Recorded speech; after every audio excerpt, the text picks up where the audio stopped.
semuanya. Di sini saya akan menjelaskan tentang perdagangan internasional dan keseimbangan ekonomi makro. Sebelum itu, izinkan saya memperkenalkan diri.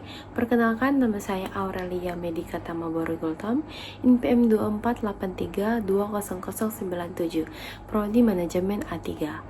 Oke, selanjutnya kita akan masuk ke pembahasan. Kita masuk di bagian pengantar. Pertama, perdagangan internasional adalah aktivitas pertukaran barang dan jasa antar negara, di mana tujuan utamanya adalah untuk memenuhi kebutuhan yang tidak dapat dipenuhi secara efisien di dalam negeri, memperoleh pendapatan nasional, dan memperkuat hubungan diplomatik serta ekonomi. Dan ini terbagi menjadi ekspor dan impor, di mana ekspor merupakan menjual produk ke luar negeri, sedangkan impor yaitu membeli produk dari luar negeri.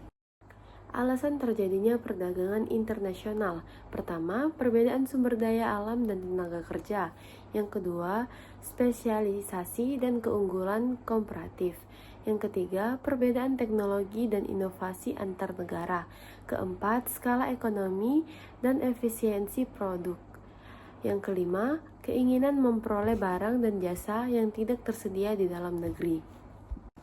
Selanjutnya ada konsep keseimbangan ekonomi dalam perdagangan. Yang pertama, neraca pendapatan, selisih antar nilai ekspor dan impor barang. Yang kedua, ada surplus, nilai ekspor atau impor yang berarti positif. Yang ketiga, ada defisit, nilai impor atau ekspor yang berarti negatif. Yang keempat, ada neraca transaksi berjalan, termasuk perdagangan jasa, pendapatan investasi, dan transfer unilateral. Yang kelima, ada keseimbangan penting untuk menjaga stabilitas nilai tukar, cadangan devisa, dan kredibilitas ekonomi negara. Selanjutnya ada mekanisme mencapai keseimbangan. Yang pertama, penyesuaian nilai tukar mata uang. Yang kedua, pengendalian impor dan promosi ekspor. Yang ketiga, diversifikasi pasar ekspor. Yang keempat, meningkatkan daya saing produk lokal. Yang kelima, ada kerjasama ekonomi regional dan internasional seperti WTO, FTA, ASEAN, dan lain-lain. Selanjutnya ada peran kebijakan pemerintah. Yang pertama, ada kebijakan fiskal, yaitu subsidi ekspor, pembebasan bea masuk. Yang kedua, kebijakan moneter, menstabilkan nilai tukar, suku bunga. Yang ketiga, perjanjian perdagangan bebas FTA, yaitu mengurangi hambatan dagang. Yang keempat, kebijakan industri, mendorong hilirisasi dan produk bernilai tambah ekspor.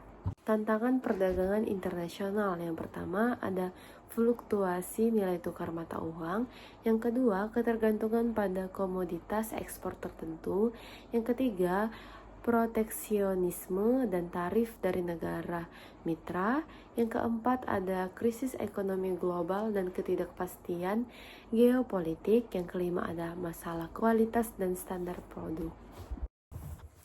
Manfaat perdagangan internasional: yang pertama, mendorong pertumbuhan ekonomi. Yang kedua, menyediakan pasar yang lebih besar bagi produsen domestik. Yang ketiga, meningkatkan divisi negara. Yang keempat, transfer teknologi dan pengetahuan. Yang kelima, mendorong efisiensi dan produktivitas. Yang keenam, meningkatkan daya saing global. Selanjutnya kita masuk di analisis SWOT. Yang pertama ada kekuatan, yaitu terbagi atas beberapa. Yang pertama ada akses pasar global yang luas. Yang kedua keunggulan komparatif dalam komoditas tertentu. Yang ketiga ada tenaga kerja komparatif. Yang keempat ada potensi sumber daya alam yang besar. Yang kedua ada kelemahan, yaitu pertama, infrastruktur perdagangan yang belum optimal. Yang kedua, rendahnya nilai tambah ekspor atau ekspor bahan mentah. Yang ketiga, ketergantungan pada pasar dan produk tertentu.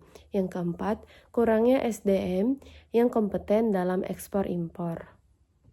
Yang ketiga, ada peluang, yaitu satu, digitalisasi perdagangan. Yang kedua, perluasan pasar melalui perjanjian dagang bebas. Yang ketiga, investasi asing langsung atau FDI untuk sektor ekspor. Yang keempat, permintaan global terhadap produksi halal, organik, dan ramah lingkungan. Yang terakhir ada ancaman, di mana ini juga menjadi beberapa, yaitu pertama, perang dagang antar negara besar seperti AS Cina. Yang kedua, ketergantungan pada ekspor komoditas yang rentan harga. Yang ketiga, kebijakan proteksionis dan hambatan teknis. Yang keempat, krisis iklim yang berdampak pada sektor pertanian dan energi. Studi kasus yang terjadi di Indonesia. Yang pertama, ekspor utama, kelapa sawit, batu bara, tekstil, karet. Yang kedua, impor utama, bahan baku industri, elektronik, pangan. Yang ketiga, pasar tujuan utama, Cina, AS, Jepang, India. Yang keempat, masalah utama, defisit neraca perdagangan di sektor teknologi dan barang modal. Yang terakhir, solusi, hilirisasi industri, peningkatan kualitas SDM, ekspor, dan promosi dagang ke Afrika dan Timur Tengah. Kesimpulannya, yang pertama, perdagangan internasional merupakan motor penggerak pertumbuhan ekonomi. Yang kedua, keseimbangan diperlukan agar dampaknya tidak merugikan ekonomi makro, yaitu inflasi, defisit, utang. Yang ketiga, negara perlu kebijakan yang responsif, kompetitif, dan kolaboratif. Yang keempat, analisis SWOT dapat menjadi dasar perencanaan strategi jangka panjang.